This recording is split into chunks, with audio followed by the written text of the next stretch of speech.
So I'm really pleased today, and in fact, I'm excited to present Matt Mutterperl and Naudy Alejandro Ocasio Portalátin to you today for this awesome project that has come together in a way, a perhaps unexpected way. Several years ago, I met Tim Huller, was introduced to Dr. Huller by a former student, Spencer Smith, who was doing some really exciting and interesting research looking at the contribution of hearing to balance maintenance. And for those of you that know me, I'm kind of like squirrel. Anything that's really exciting and interesting, I really want to get into. And I've really wanted to investigate this, but how? And then a few years down the road, I met these two fine gentlemen who expressed a real interest in vestibular. And in fact, Naudy had been part of a project that looked at this at his T35 at NCRIR in Portland, Oregon. So we had the interest, we had the project, but the how is still floating around. We were fortuitously then introduced to Dr. Tara McIsaac, who is a neuroscientist and physical therapist at the Creighton School of Medicine up in Phoenix, Arizona, who had the tools in the sense of supplying us with some sensors that you'll hear about that allow us to measure gait, posture, and such things. So without further ado, I will present the Balance Brothers to you. And I'm, again, very excited to hear what they have to tell you.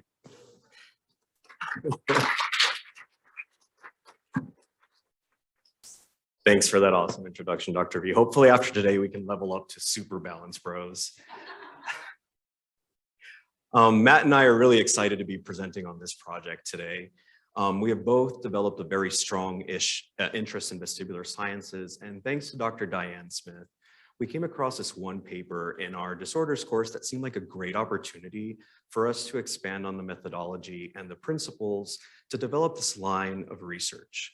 Now, we have taken a deep dive into interdisciplinary work that involves audiology, vestibular science, aging and gerontology, and physical therapy to develop a protocol that helps a specific population that could prevent falls when we consider hearing health as one of the factors.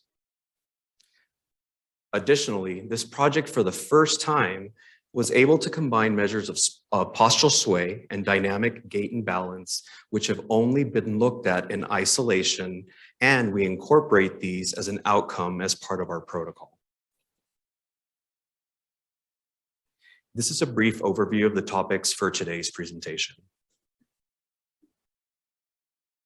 Now, approximately 38 million adults in the United States suffer from some varying degree of hearing loss. Presbycusis, or age-related hearing loss, affects those age 60 and above, and the prevalence and degree of hearing loss increases significantly with every decade. Now, some of the common complaints that these patients might have is that sounds seem lower in volume and that speech is not clear. Our most common complaint is that conversations seem to be very difficult in the presence of background noise, and also that high-pitched sounds are difficult to distinguish and also understand. So when we consider how hearing loss affects health outcomes, researchers have noted that people who have hearing loss may also have cognitive health and psychosocial factors that include self-reports of fair or poor overall health, feelings of loneliness and increased reports of depression, and that they face decreased social support to be able to navigate their everyday environments. Now, we already know that amplification is an effective intervention for the people who might have hearing loss. Among adults aged 70 and older with hearing loss who could benefit from hearing aids, fewer than 1 in 3 have ever used them. And when we look at adults from 20 to 69, even fewer of them who could probably benefit from using hearing aids have actually ever used them as well.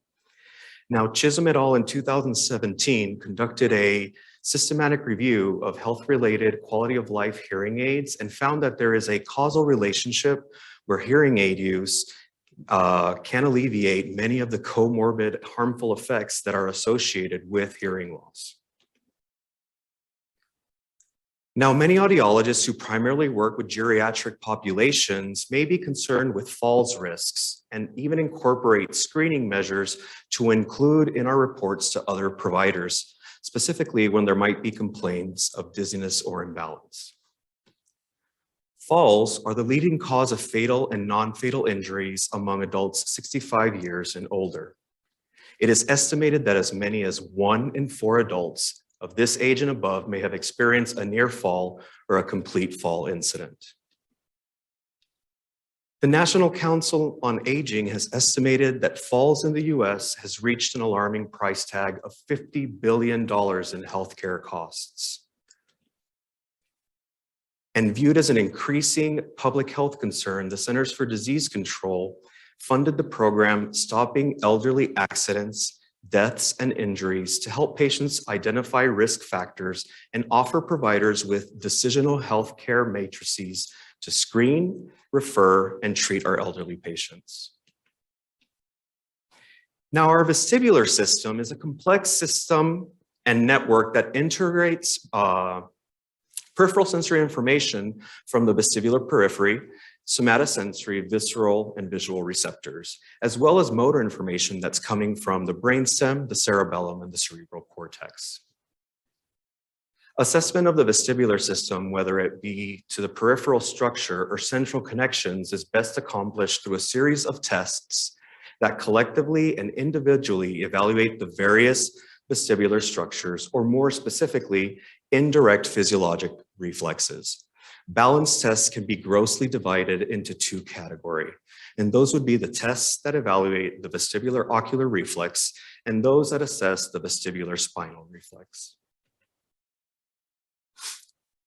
Dizziness in elderly populations is also an additional increasing problem that will be more pronounced with our aging population here in the United States.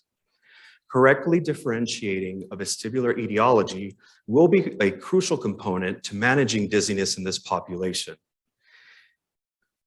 This could be complicated due to multi-system involvement from other comorbid conditions such as metabolic, cardiovascular, central nervous system, gastrointestinal, hormonal, polypharmacy, pharmacokinetics, and pharmacodynamics. Now, the aging vestibular system was first described by the histologic studies of Rosenhall and Rubin back in 1975. And since then, most of the studies show that consistently there's a decline in vestibular sensory function between the ages of 65 to 80. Now, one issue that many audiologists face when we're evaluating geriatric populations is that some of these vestibular tests that are available to us actually fall short in their ability to correctly quantify the anatomical deterioration and the central compensatory mechanisms.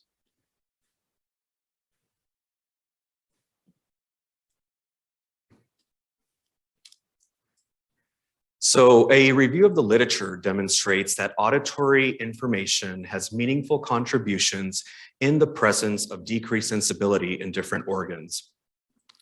There is a growing interest of how these auditory cues serve as an additional input that aids in postural stability, gait and balance, and self-motion perception.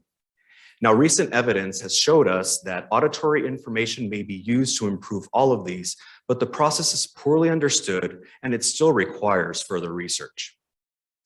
This makes a strong case for clinicians to consider the importance of audition when developing treatment plans that may include amplification with patients who may be experiencing symptoms of dizziness and imbalance. Now, as I mentioned earlier, our vestibular system is that concerted effort of multiple systems. Where what is not included here is a model of hearing, right? So what I've done is that I've purposely manipulated this image because there are no other sources that actually incorporate this concept. So I just mentioned that we know that audition plays a role in all of this and that research is actually still suggesting the same, but the level of evidence really doesn't rise to what we need it for hearing to actually be incorporated into the existing components that describe balance. Now, one of the studies that support our project was published by Rumala and his group out of Washington University in St. Louis.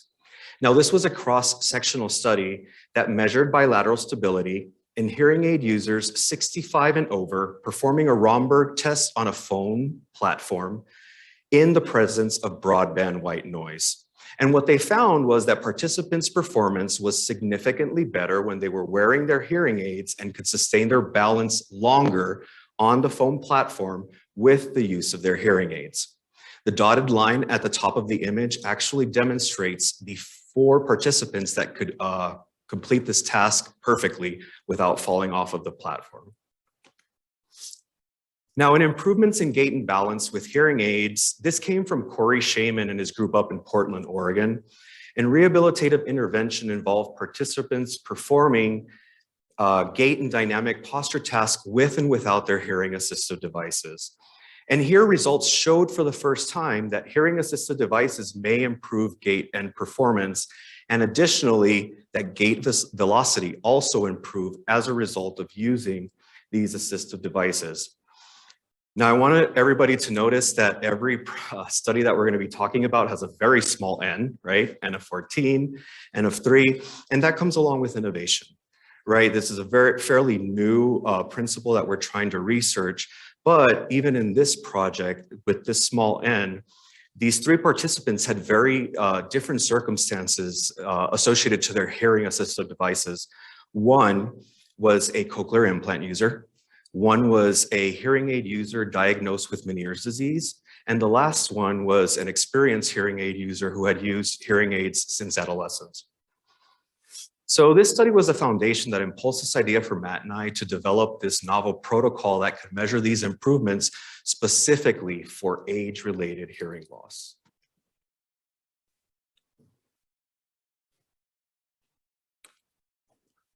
So auditory and vestibular cues for self-motion perception also came from this Portland group. And what they did is that they measured perception during neural rotations of the body and their auditory environment. So sit down, rotate, try to figure out where the sound is coming from.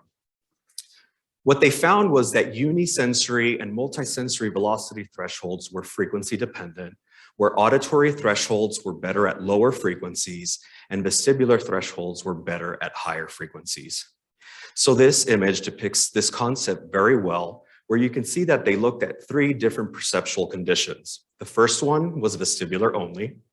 Then they looked at vestibular and monaural auditory input. And finally, vestibular and binaural auditory input. So when that person is moving from side to side and they have auditory and vestibular cues available to them, the velocity threshold is going to be much lower and most accurate at the lowest frequency of rotation, which in this study was actually 0.1 hertz. Now, in binaural hearing and integration of auditory and vestibular cues was a data analysis that was done during my time at my T35 research fellowship at the National Center for Rehabilitative Auditory Research with Dr. Eric Gallen. And we used the same methodology to extract this data for psychoacoustic measures using a binaural mannequin to look specifically at cues for binaural hearing. And then the binaural cues that were looked at were interaural timing differences, interaural level differences, and monaural changes. Now, analysis of the data demonstrated that interaural timing differences overall best represented the incorporation of auditory and vestibular cues, which kind of goes in line with what we saw in the previous study that I just discussed. And the trajectory of this data represents accuracy of self-motion perception. So at the lowest frequency of rotation, the person was able to identify more correctly where they were in space based on maximum angular displacement.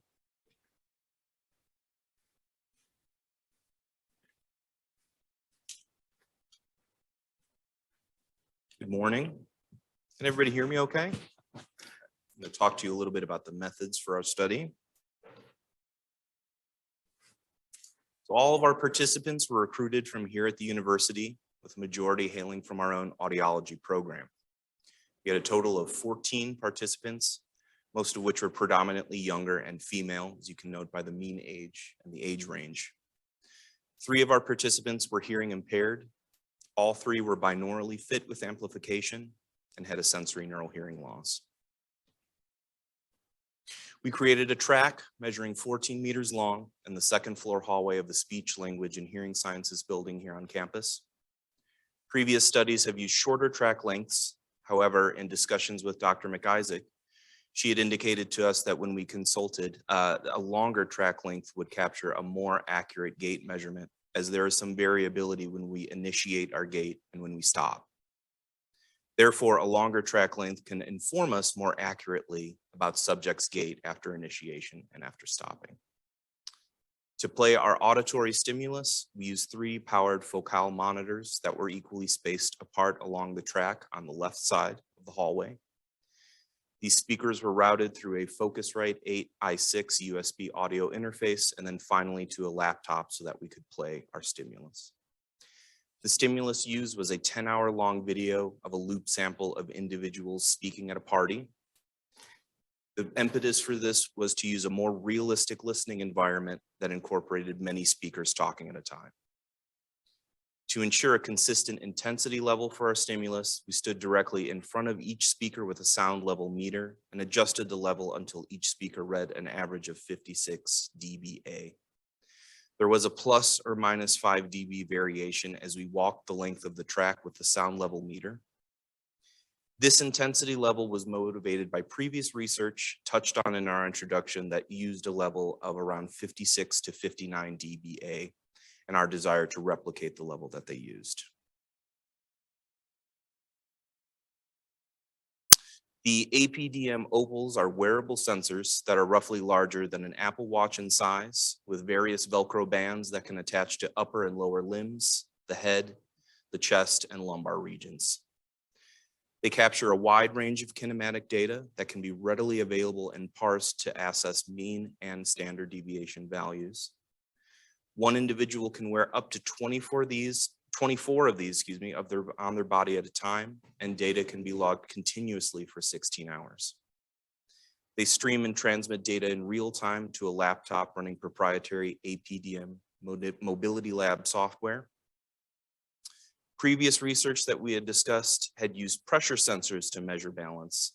However, we had not seen any literature that had used a wearable sensor such as the opal, which was the motivation behind us using these.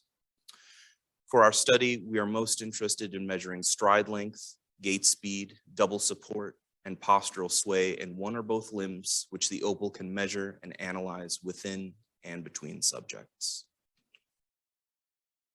This is a schematic of where we had the opal sensors placed on our participants. We elected to use the depicted array and in our study after a discussion with Dr. McIsaac.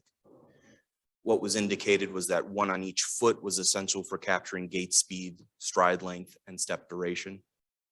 One on the forehead, in addition to one sensor on the chest and lower back, were available to capture postural sway. Here are some photos of participants in our study wearing these sensors. I don't know who that guy on the end is, but you can see here that everybody has them on. The locations of each, so we have forehead, chest, both wrists, both feet, and the lumbar regions there. So for our task, we let participants complete an initial walk with the sensors on before we ran each trial, particularly to give a feel of the sensors on the feet. The Velcro bands go all the way around the width of the foot, and we felt a short adjustment, a period to these while walking around would be best before we started our trials. Our task involved 2 parts for each of the 5 experimental conditions we tested. Each condition had what we termed a precondition, in which participants were instructed to stand with hands on hips for 30 seconds. 1 beep signaled the start of the postural sway measurement, and then the second beep signaled the end of the task. The second portion of our experimental condition was the postural sway into walk task. Again, 1 beep signaled the start of that postural sway measurement, but on the second beep, it would signal the participants to walk down and back the length of the track 2 times. Experimenters would be at either end and would ask participants to turn and stop to reposition them for conditions where vision was denied. And experiments would also follow behind participants silently and gently guide them for safety in case they ran into a wall, which did happen specifically for me. As far as the postural sway into stand and walk, earplugs were inserted for normal hearing participants after we performed otoscopy for conditions D and E, where we denied hearing. Hearing impaired participants would remove both of their hearing aids. Black eye masks were distributed for vision denied conditions B through E. Participants were additionally asked to close their eyes in addition to being masked to eliminate any overt or subtle visual cues while walking the track. We also dimmed the lights in the hallway to make it that much more difficult, but also to take away visual cues. So here's the template, little schematic of our trial. So as mentioned, there were 2 parts to each condition. A precondition where only postural sway was captured over a 30-second time span. And then the postural sway into walk task where individuals were asked to walk down and back twice. You could see the speakers there behind them on the stands that we used as well. This is condition A, which was the first condition we gave participants. In both the precondition and the postural sway into walk task, participants had access to vision as indicated by the eye icons, and they had access to vision and hearing without a stimulus being played.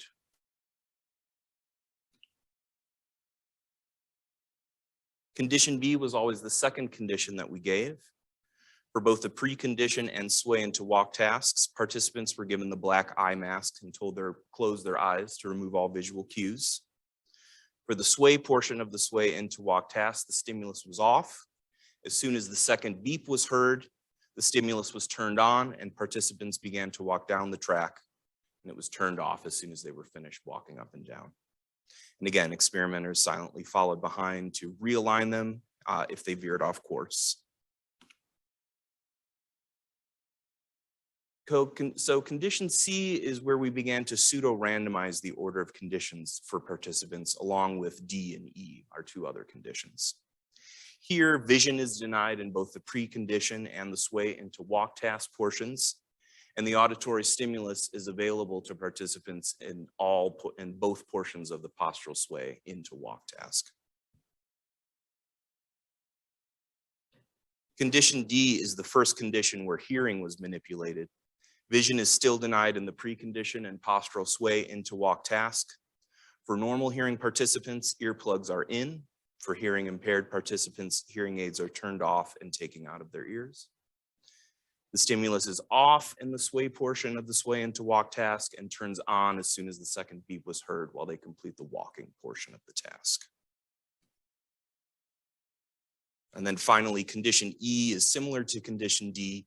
Hearing is denied according to participants' hearing status. For normal hearing, the earplugs are in. For hearing impaired participants, hearing aids are turned off and taken out. The only difference is similar to condition C, the stimulus is on throughout the sway into walk task. On this next slide, I have a few videos of Naudy doing the task, which is much more elegant than me, let me tell you. Also hear the stimulus too.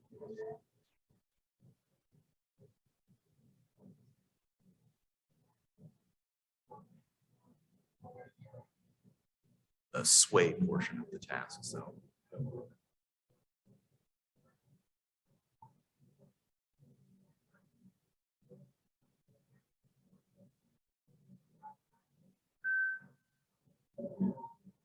Oh. That second beep initiates the walking portion.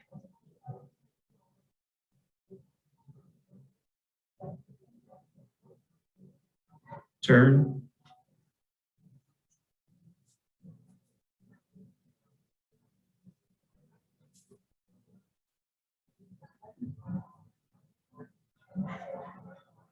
Yeah, and this is what we were talking about here.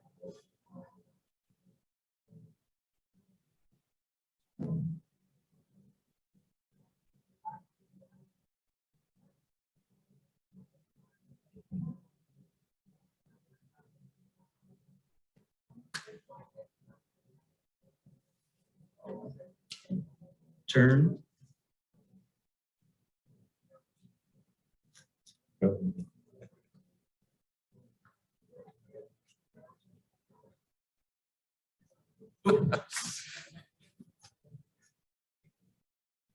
A slight risk of danger. It wouldn't be science if it wasn't.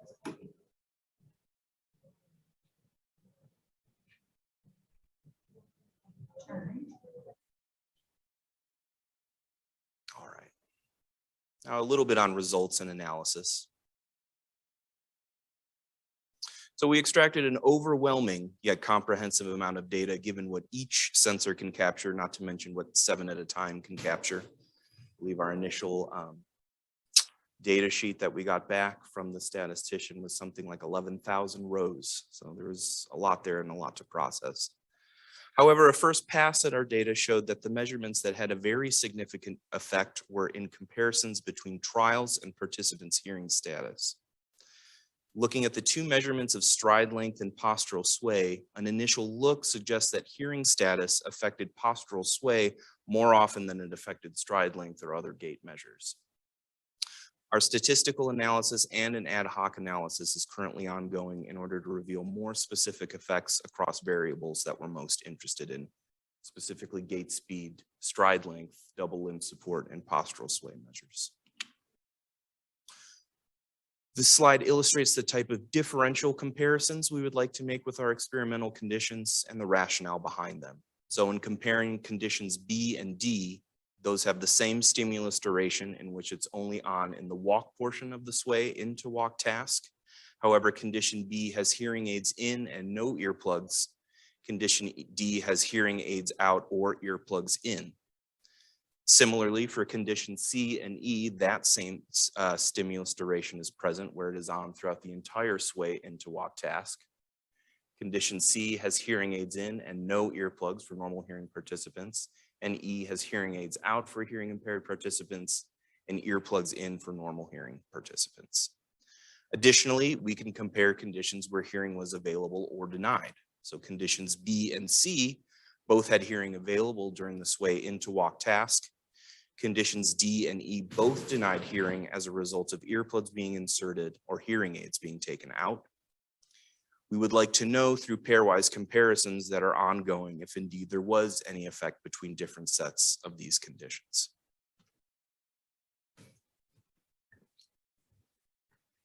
So for our postural sway analysis, we are looking more closely at 5 specific variables. The first one is postural sway or sway area.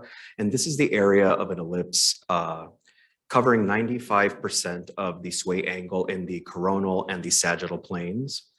We wanted to look at the mean velocity of the sway path in the transverse plane. We wanted to look at jerk, which is the smoothness of the sway from the time derivative of the sway path in the transverse plane. We wanted to look at the path length or the total length of the sway path in the transverse plane. And we wanted to look at the root mean square of the sway angle in both coronal and sagittal planes. Now, a common method for characterization of postural sway is to quantify the displacement of center of pressure over time. In this line of research, the center of pressure in the ground plane is typically recorded on a force plate, which provides a time series of the center of pressure position in the anterior, posterior, and medial lateral positions. The APDM mobility lab software measures the sway trajectory measured from the lumbar sensor at the center of gravity. So there's a little bit of a difference there. Now, this is a plot sway trajectory for one of the normal hearing participants. Aside from this looking like a 2-year-old drew it, right? It shows the movement of the participant from the center of gravity in the 30 seconds prior to initiating the walk task of our protocol. Now you can see that there are certain angles to these ellipses, and what that means is if it's slightly leaning left, the person was favoring a left sway during the task, or a right sway, or kind of medial to lateral. Now this is a plot of a sway trajectory for one of the participants with hearing loss. So now what I'm going to do is I'm going to toggle back and forth a couple of times.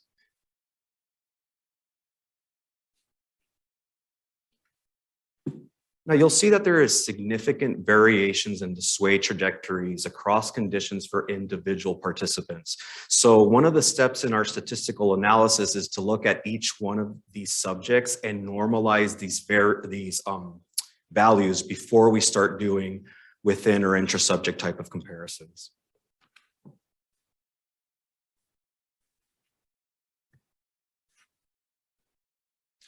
As far as the gait measures that we were hoping to capture, Gait speed for gait and lower limb is defined as the forward speed of the subject measured as the forward distance traveled during the gait cycle divided by the gait cycle's duration. So a gait cycle is depicted on the top of the graphic to the right. You'll notice where the heel starts. One cycle starts with the heel in contact with the floor and ends the very next time the heel on that same foot returns to the same position. That marks one gait cycle. We also wanted to measure stride length, which is the forward distance traveled by the foot during a gait cycle. And of course, there's right and left feet too to measure that with. Finally, double support is the percentage of gait cycles in which both feet are on the ground. And this was when our discussions with Dr. McIsaac, she indicated that this would be good to analyze. And we're hoping for something to come of that once data analysis is done. This graph illustrates the gait measures in one particular normal hearing subject in our study. So as you can see, gait speed and stride length were fast and longer in the conditions where vision and hearing were accessible. That's condition A. Condition B depicts a downturn in gait speed and stride length, as this is the first time that subjects can't see where they're going, which is a shock to the system. Our aim for data analysis will determine whether or not the conditions in which hearing was or was not available, C through E, made a difference in terms of these variables. So on this next slide, here is some data for a hearing impaired participant, and the difference between conditions C and E seem to be markedly lower than the normal hearing participant. And let me just flip back and forth as Naudy did, so you can take a look at that. So C and E. Again, data analysis is ongoing. We're attempting to reveal any significant effects if it's there at the data, so there's nothing we can definitively say at this time. However, comparing just these two participants on the basis of hearing impaired or normal hearing, it may appear that an individual with hearing loss walks slower and takes shorter steps when hearing is not available compared to an individual with normal hearing. However, we hope to know more about this once data analysis is complete. So for our discussion section, we're learning more and more that hearing is making meaningful contributions to how we move in our environment and how it potentially pertains to gait and balance. This area of research has not reached a brick wall, so to speak, in this project, and future studies can hopefully inform more about this in the future. We have successfully executed a protocol that's fairly quick, takes about 20 to 25 minutes on average. We also have roughly 37 plus measurements from the Opal sensors, which we can analyze and compare. A possible significant effect that we were not focused on initially could emerge with more studies using these sensors.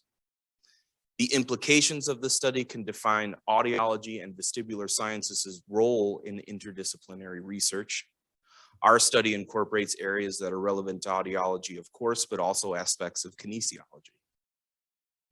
The collection of biometric data through hearing aids and ALDs and audiology's contribution to gerontology and healthy aging also cannot be understated, and hopefully can be strengthened more in the future with more research in this area. Some limitations of our study.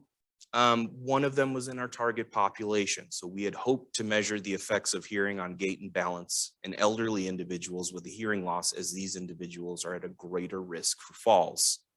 Unfortunately, due to time and pandemic-related constraints, we decided to shift our aim to conduct a proof of concept and obtain normative data on younger individuals.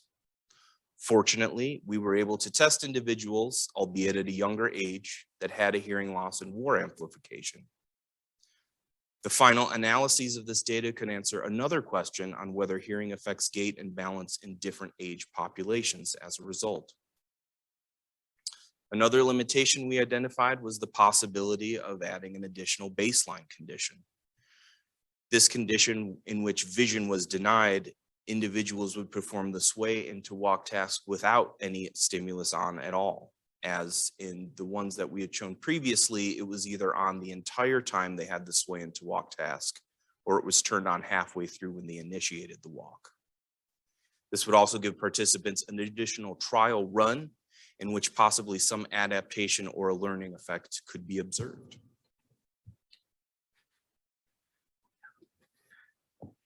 Some of the future directions that we'd like to take, obviously we want to assess older adults, right? This is our target population, but we would want to compare normal hearing adults versus adults that might be diagnosed with age-related hearing loss.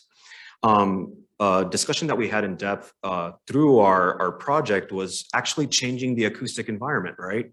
So a lot of the foundational research is suggesting that this auditory input kind of serves to anchor you and map out where you are in your environment. So what would happen if we were to duplicate the points of sound on the opposite side? Would it provide additional input, or would this diffuse system actually saturate it and the person would essentially perform worse on the task overall? We would like to evaluate a larger sample and continue to contribute with more people in these types of studies. And we want to compare monaural versus binaural conditions, right? What happens when a person has unilateral hearing loss, or if the patient is audable in only one ear? How do these conditions hold up if we try to test them in those conditions? We also would love that our protocol, it's fairly easy if it could be evaluated for future clinical use, being that it takes approximately, like Matt said, 20 minutes just to do this really quick and gather a plethora of data that we can just analyze after the fact. And Matt mentioned the use of biometric technology in hearing aids to support this line of research. And I know that most of the people in this room are aware that companies like Resound just integrated a commercially available accelerometer in their hearing aids, and Phonak just came out with one that can do biometrics like heart monitoring and things like an Apple Watch does. So it kind of pushes us to kind of start thinking, wait, we're going to have to troubleshoot this at some point. And what does this data tells us about what the patient is doing and how we can incorporate it into our future clinical practices? So we would like to acknowledge some of the folks that have helped us along the way. We have mentioned Dr. Tara McIsaac. Unfortunately, she couldn't be with us here today. She's up at Creighton University up in Phoenix, but she has collaborated on this project since its inception and has made meaningful contributions to the design and implementation of this study. Additionally, she provided us with the very expensive APDM sensors and actually came down here and helped us test over 2 different weekends here in Tucson. To our ADP committee, Dr. Maroney, Dr. Muller, Dr. Fabiano Smith, and our chair, Dr. Velanowski, who entertained this idea without hesitation. Thank you for all of the top-notch mentoring. And although you are the king of scoping into other projects, you somehow managed to keep Matt and me on track. Also to our stats team who are still working on our data, Dr. Borgstrom and his graduate student, Elias.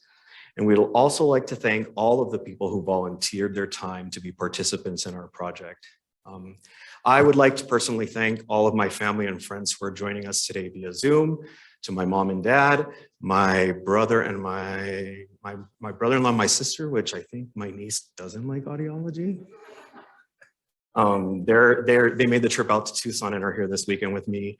And to my better half and partner, Robert, thanks for all the love and support these last years and blindly relocating somewhere new so I could play with ears and make people dizzy. I'd also like to thank my family, my friends, my wife, Adrian, our 2 little dogs, and everybody that's made this possible for us. Thank you so much.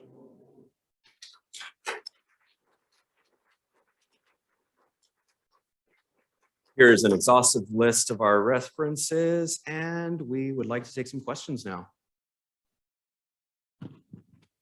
Thanks, guys. That was really cool. I like that a lot. As you were talking about the setup, though, I was reflecting on how blind individuals use reflected sound to navigate their environment.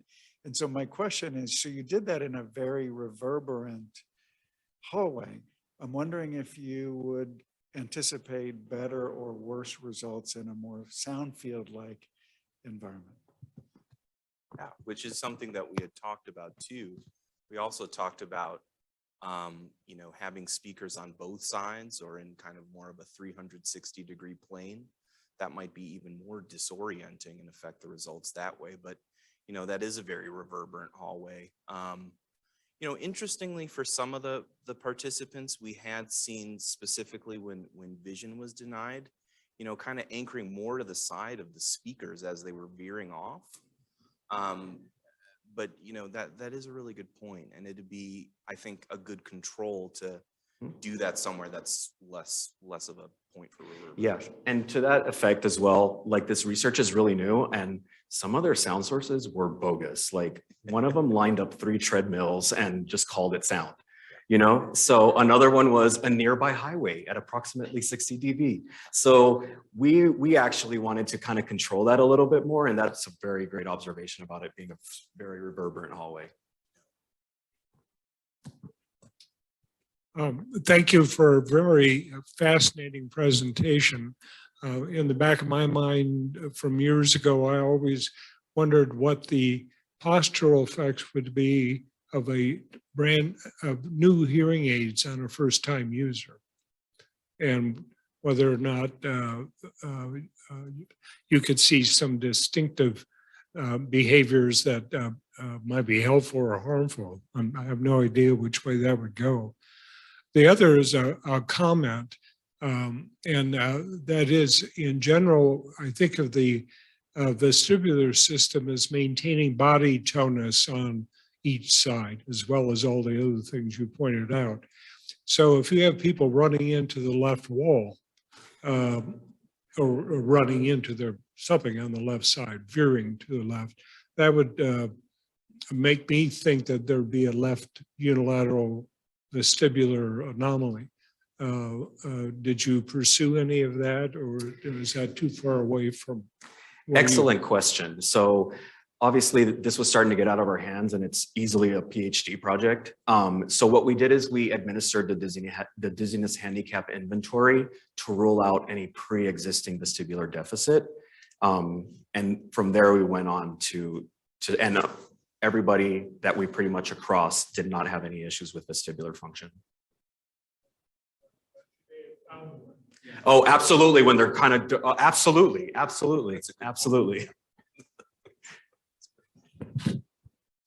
Okay, again, thanks very, very much for a nice presentation and interesting one. Just a couple questions and a comment, if you don't mind. The first thing I'd say is a quick question. What were the sensors actually sensing? Yeah. I mean, because you can have different kinds of sensors doing different things, and obviously there's a transduction into your data as to what it is, but I'm not sure, you know, with these kinds of sensors, what are they actually sensing in the patient or the subject? Perfect. We're talking about, it's pretty much physics, right? We're talking about lower limb sensors are going to be looking at different things. So they're looking at what Matt described in the Gait cycle. So it's measuring, when we're looking at, let's just talk about the feet, for example. So it's measuring the distance of the feet, and it's also measuring how fast they're walking, and it's also measuring how much time they spend on both legs before they go to the next one. Whereas the arms are looking at arm swing. And we did the head. The head one was the interesting one, and that was at the recommendation of Dr. McIsaac, like Matt said. And it was more kind of to look to see if there was anything weird when people didn't have any vision. So, but is this a velocity measure or a pressure measure or a combination of the two? A combination. Okay. And for speed, a velocity measure. Okay, good. And All a right. distance. Then the next question then is, for the people with sensory neural hearing loss, or in those that didn't for that matter, did you get a baseline as to their overall vestibular function? Because that may not be the same. And that's what we tried to do with the baseline condition A, where we just wanted to see how they did with all cues available.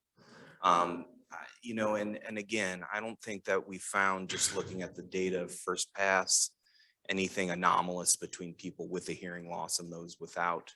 But that's a good point. I mean, you'd want something that would get that more definitive. Well, yeah, because you never know. I mean, there could be there probably are slight differences, because that end organ is not the same, whether it's vestibular or auditory.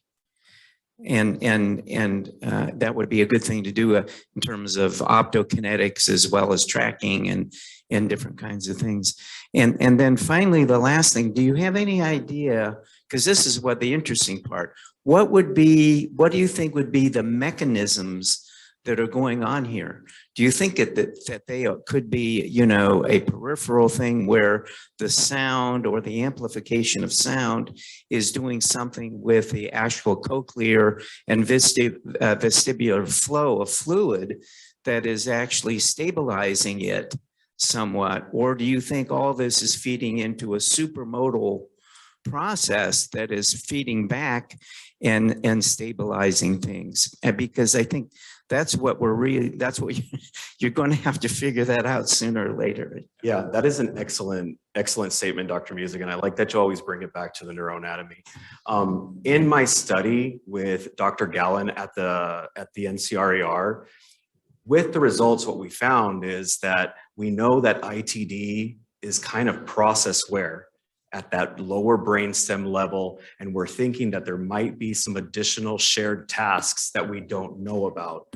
Now with amplification, what we were theorizing is that amplification might be able to restore at the level of the brainstem that auditory input that you need in order for you to use those cues to map your environment and where you're going. Totally theoretic, needs a lot more study, but I think it's not a peripheral phenomenon. I think it's a central phenomenon. So I just would like to make a couple of comments, and I agree with the questions and comments of Drs. Gladkey and Music.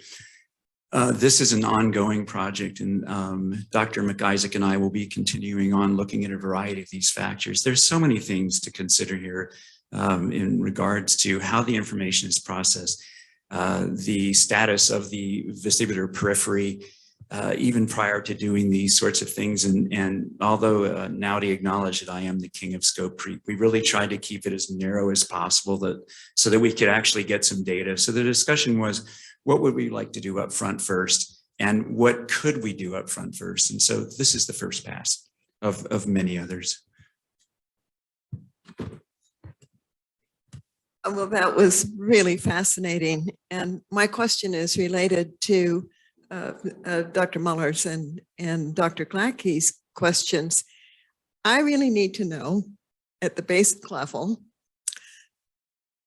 are there right-left differences in vestibular function that just like if we go looking for right-left ear differences in psychoacoustic tasks in people with normal hearing, we can find them. And I do not know anything about right-left differences for vestibular function. Could you enlighten me? I think that's something that we would also like to be, enlightened about as well, because, that's one thing that the Opal sensors can capture that we're trying to comb through. Are there differences in left and right? And thankfully and kind of, overwhelmingly, they can capture that, and then analyzing it, which is where we are right now, will hopefully give us a better answer. But that's an excellent question. Yeah. Hi, congratulations on your presentation. So just one thing that I noticed on your participants, you only have normal hearing and symmetrical binaural hearing loss. So did it just happen that way, or you also just like eliminate unilateral hearing loss if you come across that? Yeah, I think we're still trying to figure out what the bilateral mechanisms of this are, and incorporating something like a unilateral sensory deficit might introduce a series of new variables that we really don't understand yet. So, but thank you, great question. Yeah, I don't think we excluded anybody on that basis. That's just how we had those participants with hearing loss. When you were, I guess, kind of creating this project, did you kind of have a rough idea, or do you have a rough idea of like clinical criteria on when to dispense a test like this for patients? Or is that just something in the process? Yeah, so in a fantastic world, right? Somebody comes into the clinic and they're hearing aid users and they're telling us, hey, I feel like I'm a little bit imbalanced and I'm experiencing this unsteadiness, those markers for kind of some vestibular type of deficit. This might be a good indication for us to do something like the study, right? To see if there is a perceived notion of a risk for a fall, and then maybe even use their healthcare matrix decisional tree to try to determine, do they need a vestibular specialist? Do they need physical therapy, right? Because not everything is going to be 100% vestib. Sometimes imbalance is truly imbalanced due to lack of muscle tone and things like that.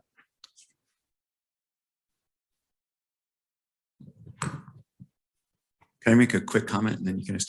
Yeah, you know, when we first sat down and decided what sorts of subjects to recruit, going back to Dr. Gladkey's comment of, you know, new hearing aid users versus experienced hearing aid users. I mean, there's all sorts of questions to ask in that regard and should be asked. And we'd like to ask that in the future also in regards to Dr. Cohn's question of, you know, are we right-sided or left-sided? There's just, again, there's so many things to ask here, which is part of the excitement of this and why I'm excited about continuing on with this line. Thank you. Yeah, you know, just related to that, one thought I had too is if the benefit is low frequency because of the inaural timing differences, then would configuration of hearing loss predict the hearing aid benefit? But anyway, my question actually was just more practical. The people with hearing loss, were they roughly the same age as the people without hearing loss? I'm sure you said that and I missed it. Yeah. They were.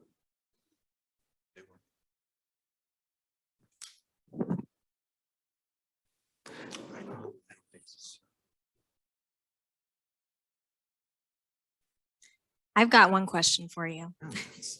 So this is the $1,000 super clinic question. I know Dr. Muller often will ask you guys, should we get a basic technology or a mid-level or a high-level technology? And often we're thinking about, is it going to actually help the patient to, you know, hear better? Do you think we might see those differences in terms of how it might help their balance system between technology levels and potentially between manufacturers? My only inclination, I would say, was based on what you had brought up about, you know, what will a commercial grade accelerometer and a hearing aid really benefit us for? What technology level will they have those at going forward? How will they market it?